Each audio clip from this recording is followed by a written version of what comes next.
Selamat datang di channel Ngotak. Kali ini kita akan ngomongin orang. Ini adalah Sabira Alula Adnan atau lebih dikenal dengan Lala. Ia merupakan seleb TikTok yang tengah populer. Di balik tingkah pola lucunya yang menggemaskan, ada sejumlah fakta mengenai dirinya itu. Salah satunya adalah IQ 127 yang dimilikinya. Itu lebih tinggi dari rata-rata orang Indonesia yang hanya sekitar 90-100. Hal tersebut terungkap dari obrolan kedua orang tua Lala di podcast Deddy Corbuzier.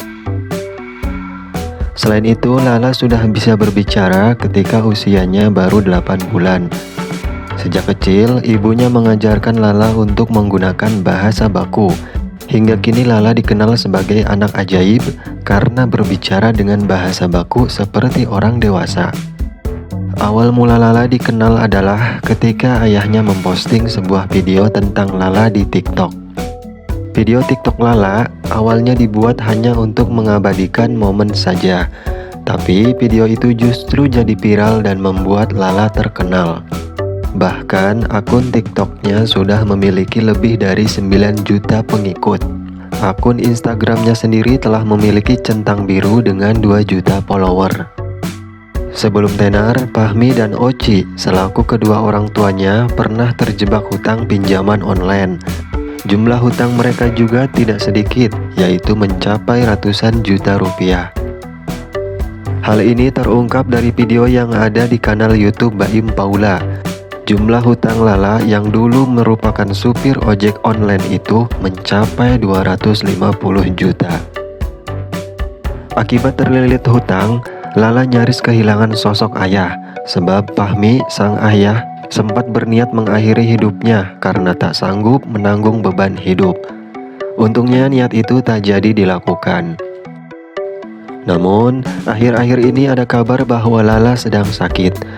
Konon, ia menderita penyakit pneumonia atau paru-paru basah, sebuah peradangan yang terjadi pada jaringan paru-paru yang disebabkan oleh infeksi. Sebelum dirawat, Lala sempat mengalami suhu tubuh yang mencapai 39 derajat selama 2 hari. Setelah itu, kedua orang tuanya bergegas membawa Lala ke rumah sakit.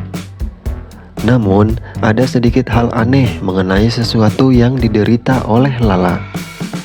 Berdasarkan informasi yang disampaikan langsung oleh sang ayah, Lala itu awalnya radang, dan selama hampir 2 minggu, itu setiap malamnya Lala selalu demam, sedangkan di waktu siang selalu aktif keringetan. Lalu mencoba untuk cek lab, cek darah, dan cek ronsen, itu hasilnya normal semua. Sebagai orang tua pasti bingung, Lala sakit apa sebenarnya? Lalu sang ayah melanjutkan bahwa ia merasa aneh karena setiap malam dan setiap jam 2 malam di atas rumahnya selalu mendengar bunyi gergaji dan bunyi orang nyapu. Ayahnya pun akhirnya menduga bahwa sakit yang dialami Lala selama ini bukanlah sakit medis, tetapi non-medis. Akhirnya sang ayah mencoba memanggil orang yang paham dengan hal kebatinan. Dan setelah diterawang, katanya ada orang yang tidak suka dengan keluarga Lala, lalu mengirimkan sesuatu yang tidak terlihat atau sihir. Dan bunyi gergaji dan sapu itu ternyata sebuah isyarat bahwa itu adalah para penunggu rumah tersebut yang ingin membersihkan kiriman-kiriman sihir. Sang ayah sampai mencurahkan isi hatinya bahwa keluarganya salah apa sehingga ada orang yang tidak suka dengannya. Sang ayah menambahkan bahwa keluarganya bukanlah orang jahat, justru yang ada ingin terus membantu orang lain. Tapi ternyata ada saja yang iri dengan keluarganya.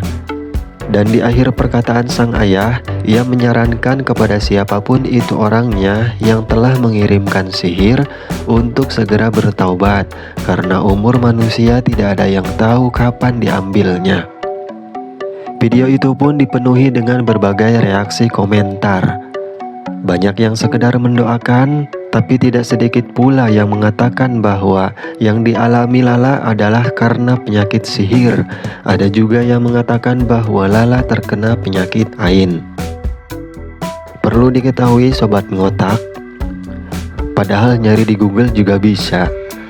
Perlu diketahui bahwa penyakit ain adalah penyakit non-medis yang disebabkan pandangan mata seseorang yang terjadi akibat hasud, iri dengki, dan kebencian.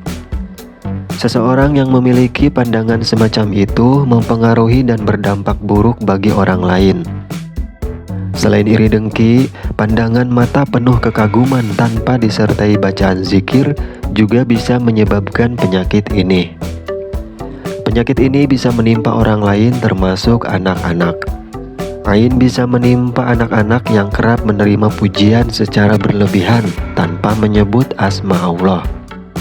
Tidak hanya pada manusia, ain juga bisa mengenai benda mati dan hewan ternak.